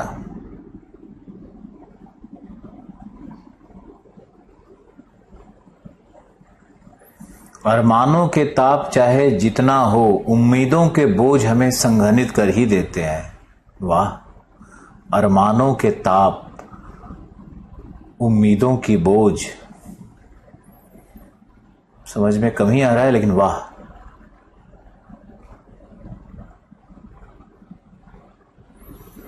बीपीएससी का जो स्पेशल क्लास होगा ना, उसके टीचर बीमार है, दिल्ली में सब कुछ बंद है। जैसे ही दिल्ली खुलती है, नेक्स्ट वीक खुल जाएगी, वैसे ही आपका भी सब शुरू हो जाएगा। और बीपीएससी टारगेट बैच में तो ये भी आपको पढ़ना ही है। ये नहीं पढ़ना है क्या? टारगेट बैच क्या होता है? बीपीएससी टारगेट बैच का मतलब है बीपीएससी के ऊपर में स्पेशल क्लासेस प्लस जो आपको क्लासेस मिल रही हैं, ये टारगेट बैच है। वहां के लक्ष्य के अनुसार तो 60-70% सिलेबस तो वही होता है जो हम, ये तो एमपी में भी पूछेगा, कहीं भी पूछेगा, सबको जानना है। ओके, नेक्स्ट लिखिए।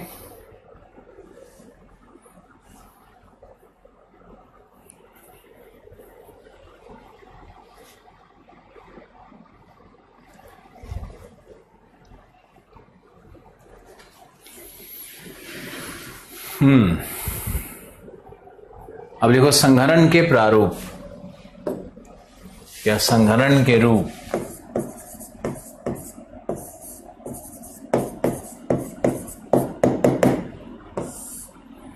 इसमें पहला संघनन का रूप होगा smog, fog, mist, smaze, hedge.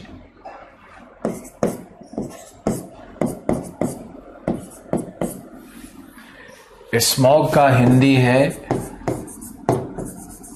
धूम्र कुहरा।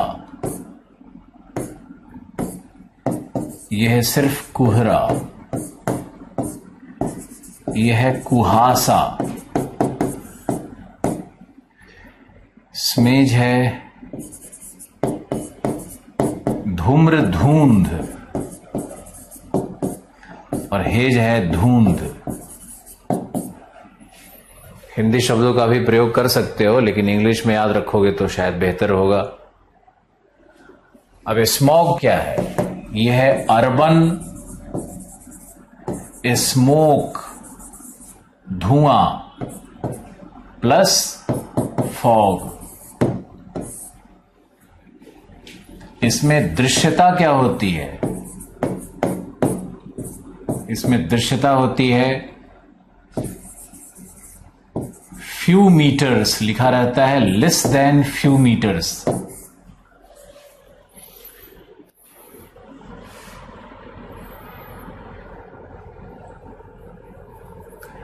स्मॉग पे लिख लो आप, लिखो स्मॉग का अर्थ है नगरीय प्रदूषण, धुआं।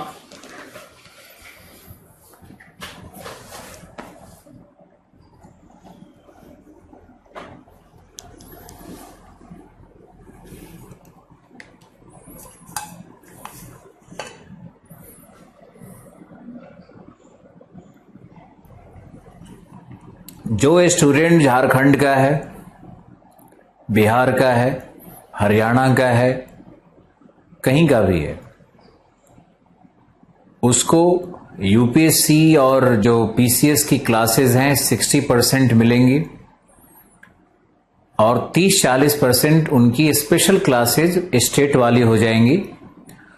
और यूपीएससी में जो सिलेबस है, जैसे इथिक्स का एक पूरा पेपर होता है, जैसे आईआर का पेपर होता है, ऐसे बहुत सारे यूपीएससी में अलग सेक्शंस होते हैं जो पीसीएस वालों को नहीं दी जाएगी।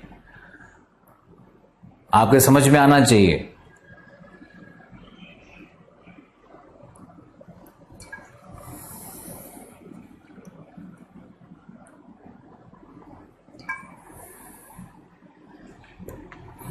अब लिखो नगरीय धुआं क्या है, नगरीय स्मोक क्या है।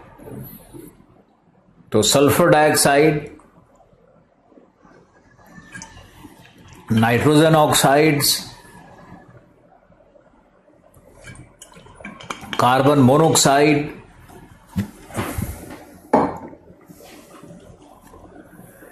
इस तरह के जो प्रदूषक होते हैं उनके साथ जब फॉग मिलेगा तो अब लिखो नेक्स्ट।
लिखो नेक्स्ट, लिखो अब लिखो फॉग क्या है। लिखो फॉग में दृश्यता 1 किलोमीटर से कम होती है।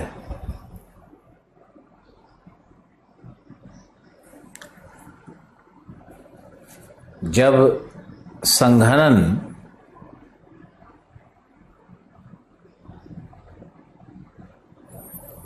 संघनन धरातल पर प्राप्त हो, विशेष करके 4 AM मॉर्निंग में, विशेष करके 4 AM विंटर टाइम, शीतकाल में, जब धरातल से ऊष्मा का विकिरण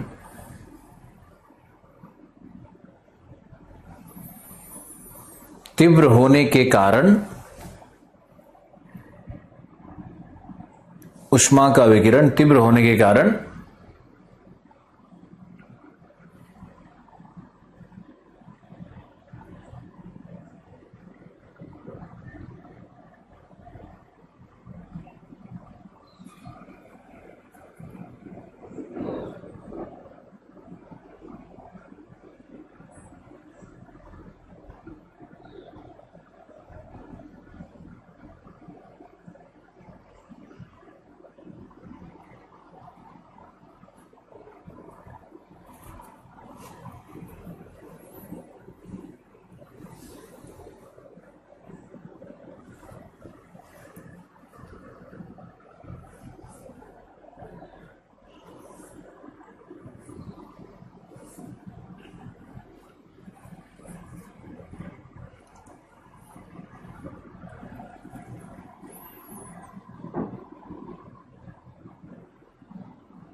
तापमान उपरस्थ वायु से कम हो जाता है।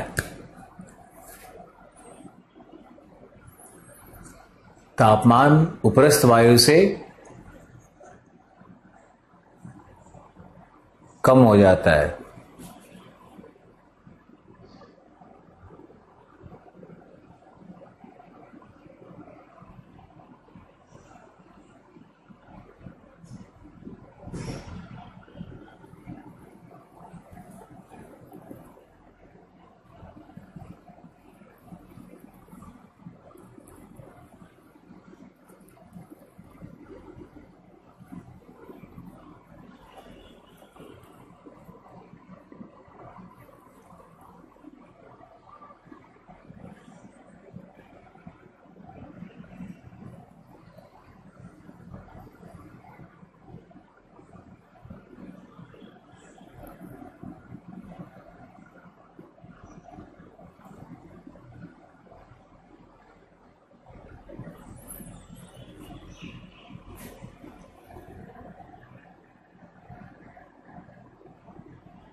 नेक्स्ट लिखो, अतः संहरण का कार्य धरातल पर होता है। संहरण का कार्य धरातल पर होता है।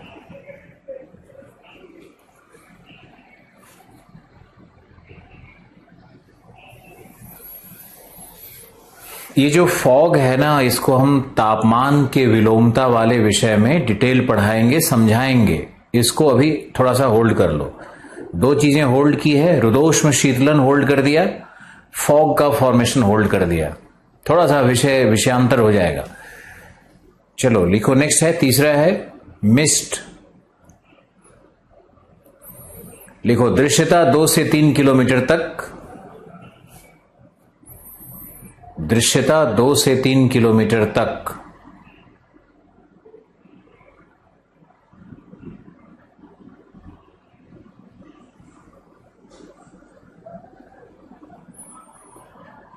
और लिखो, वायु में संघनन के बूंद जब निलंबित दशा में रहते हैं, वो नीचे वर्षा के रूप में गिरते नहीं हैं, इतने सूक्ष्म होते हैं कि वायु में निलंबित रहते हैं। वायु में जब वर्षा के जब संघनन के बूंद निलंबित दशा में रहते हैं और दृश्यता 2 से 3 किलोमीटर तक ही हो, तो उसको हम लोग मिस्ट कहते हैं। और सूर्य के किरण जैसे ही प्रकट होंगे, मिस्ट खत्म हो जाता है, क्योंकि वो जो निलंबित कण है, संघनन बूंद है, सब वेपराइज कर जाएगा, वापस जलवाष्प बन जाएगा। तो मिस्ट क्या है, कैसे बनता है, इस प्रक्रिया को समझो। वायुमंडल में अगर जल बहुत ज्यादा नहीं है, जलवाष्प कम है, तो जल बूंद नहीं बनेगा, वर्षा नहीं होगी। लेकिन संघनन होगा तो संघनन के बूंद वायु में तैरते रहते हैं, वो मिस्ट है। फिर लिखो, स्मेज क्या है, तो स्मेज है स्मोक प्लस हेज, वही धुआं, धूम्र, नगरीय पॉल्यूशन, प्रदूषण।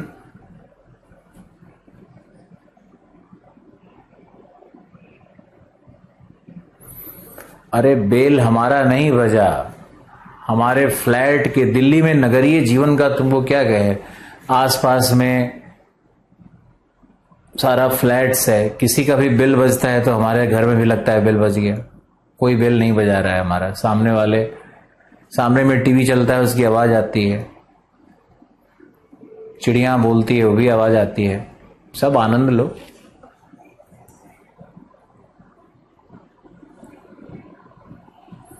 चार बजे सुबह क्यों उठना चाहिए?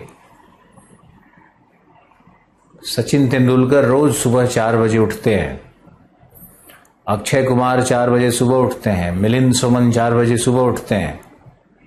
जितने भी लोग सुपरमैन की तरह रह रहे हैं सब 4 बजे उठते हैं। बिल गेट्स कितने बजे उठते हैं? सुबह 4 बजे।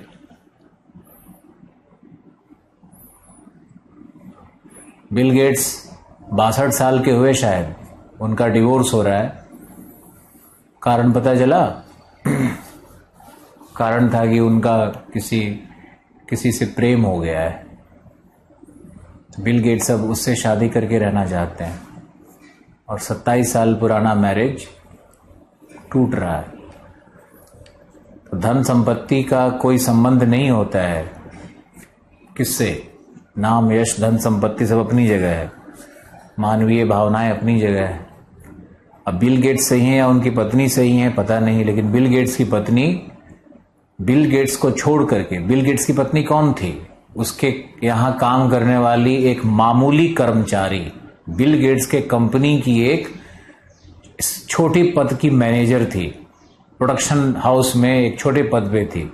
बिल गेट्स ने उससे शादी किया, वो बन गई करोड़ों अरबों की मालकिन।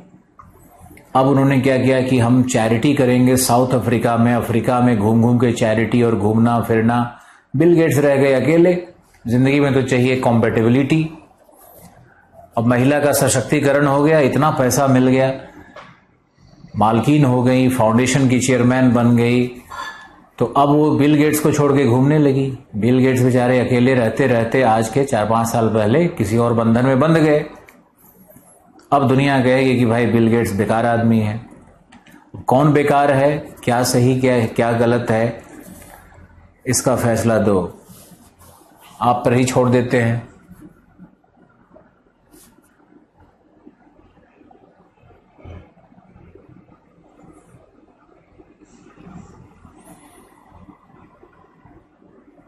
वाह, क्या लिखा है।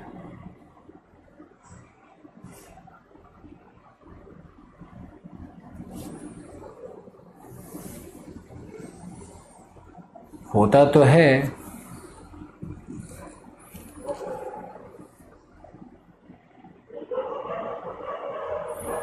मुझे लगता है कि जो अकेलापन था ना बिल गेट्स का, वही मैरिज के ब्रेक का कारण है। अमेजन वाला देखो कितना रिच, दुनिया का रिचेस्ट आदमी है, उसकी वाइफ के साथ उसका भी डिवोर्स हो गया। वाइफ ले गई 84,000 करोड़ रुपया लेके गई। दे दिया, कानून भी है वहां पे यूएस में, तो दे दिया, चले जाओ भाई, खुश रहो। ये भी अपना कहीं खुश रहेंगे। अब 2 सिचुएशन है। पहला है कि आप, भारत में क्या है कि आपको व्यक्ति पसंद है ना है उससे क्या है, रोज लड़ो, रोज मरो, रोज नरक भोगो, रोज चिढ़े बैठे रहो, रोज पीटो पिटाओ, रोज खाना फेंको, रोज क्या करो, रोज जलते रहो, कुढ़ते रहो, लेकिन रहो उसी के साथ। एक तो ये मॉडल है भारत का, और एक मॉडल वो है जहां लोग बड़े आराम से अलग हो जाते हैं। मुझे तो लगता है कि दोनों मॉडल गड़बड़ है, दोनों मॉडल ठीक नहीं है। छोटी छोटी बात पे अलग होना भी बहुत बुरा है। छोटी छोटी बातें तो भाई बहन में भी होती रहती है। जब आप भाई बहन थे तो क्या आपको भाई थप्पड़ नहीं मार देता था? आप भाई को थप्पड़ नहीं मार देते थे? माँ बाप भी कई बार आपको थप्पड़ नहीं मारे हैं? तो कई बार ऐसा होता है कि इंसान जो दो आपस में रहते हैं तो ये समझना पड़ता है कि झगड़ा किस डिग्री का है। व्यक्ति में अगर घृणा आ गई है तब मत रहो, व्यक्ति का प्रेम खत्म हो गया है तब मत रहो। लेकिन छोटी मोटी झड़पें, छोटी मोटी बातें किस इंसान के साथ नहीं होगा यार। तो बात बात में डिवोर्स लेना ठीक है क्या? ये भी गलत है। ना वेस्टर्न वर्ल्ड का मुझे पसंद आता है, ना भारत का पसंद आता है। कुढ़ते रहो, मरते रहो, रहो उसी के साथ, ये भी ठीक नहीं है और वो भी ठीक नहीं है। मध्य मार्ग।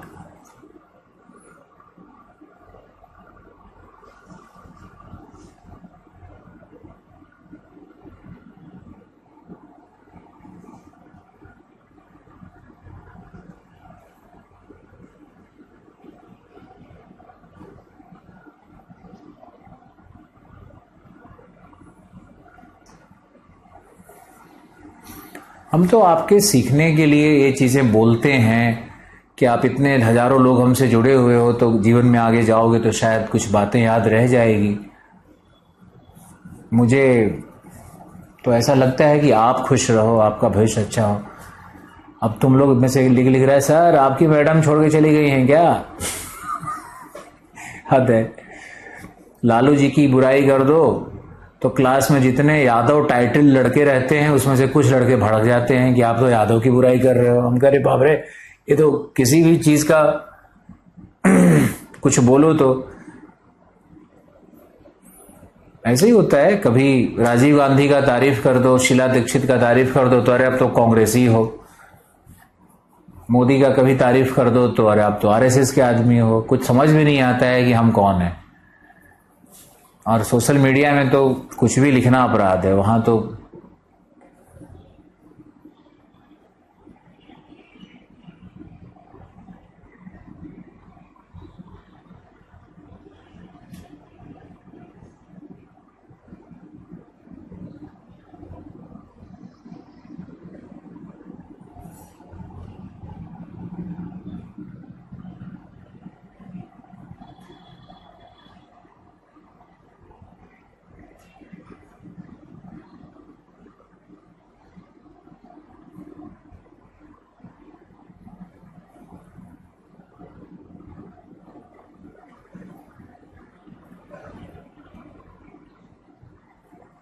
मेरे पीछे क्यों पड़ रहे हो? तुमसे ना मुझे कभी जीवन में मिलना है, तुम लोगों से ना कोई रिश्ता। शब्द का ही तो रिश्ता है। चलो आज का लास्ट लिखो। लिखो हेज। हेज क्या होता है? लिखो हेज प्रदूषण के द्वारा भी होता है, मीथेन गैस के द्वारा भी होता है। जैसे चावल के खेत में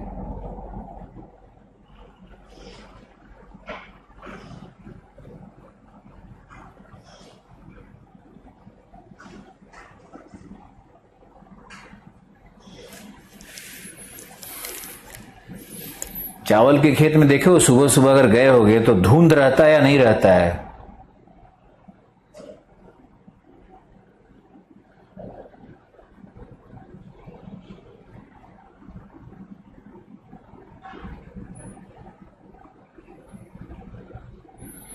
थैंक यू जयवीर।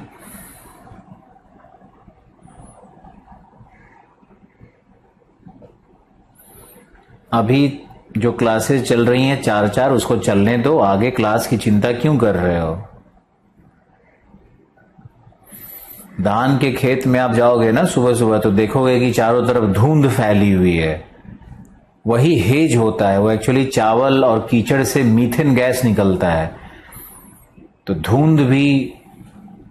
धुंध कई कारण से हो सकता है। धुंध का कारण प्रदूषण हो सकता है, धुंध का कारण मीथेन गैस हो सकता है। स्मेज में क्या है कि जब स्मोक, अर्बन स्मोक, धुआं और हेज दोनों मिलेगा तो स्मेज हो जाएगा।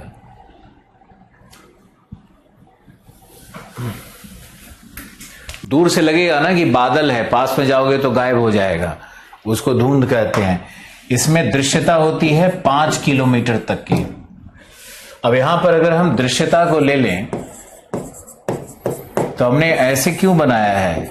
ये दृश्यता बढ़ते क्रम में है।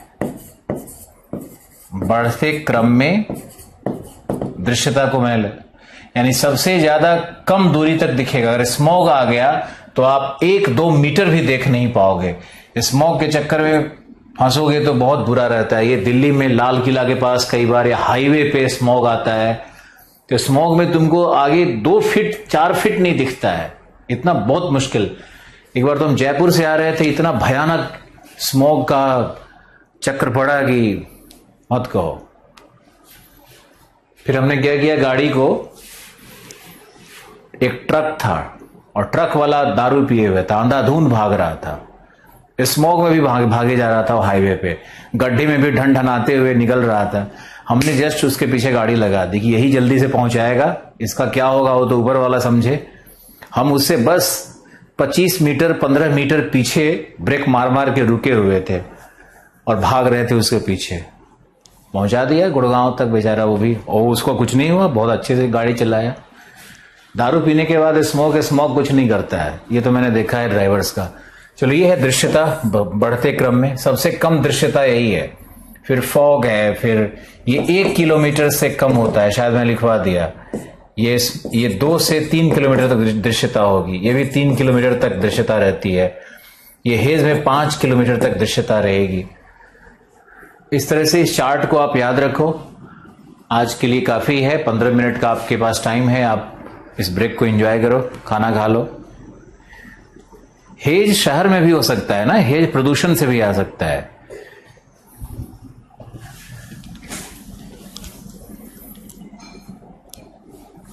Thank you Shiva. कोई ऐसा दिन नहीं है जो आपने मुझे लव यू सर नहीं लिखा हो।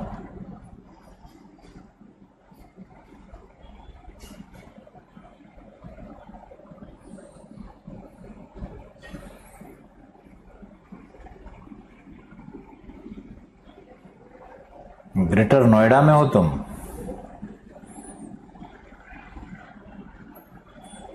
कल ईद है क्या? कल ही ईद है क्या? ईद कब है मुझे जल्दी बताओ। कल अगर ईद है तो छुट्टी देंगे। कल है या परसों है? ईद एक ऐसा फेस्टिवल है जो सिर्फ इंसान को प्रेम, सौहार्द, गला मिलना सिखाता है। लेकिन कोरोना में गला मत मिल लेना किसी से।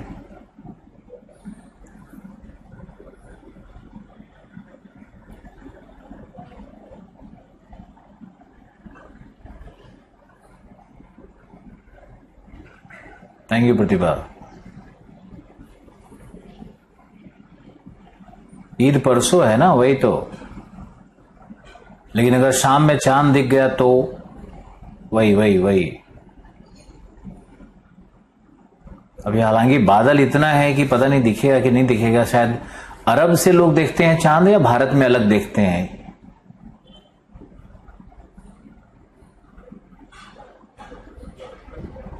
थैंक यू दीक्षा। चलो ओके, बाय, टेक केयर।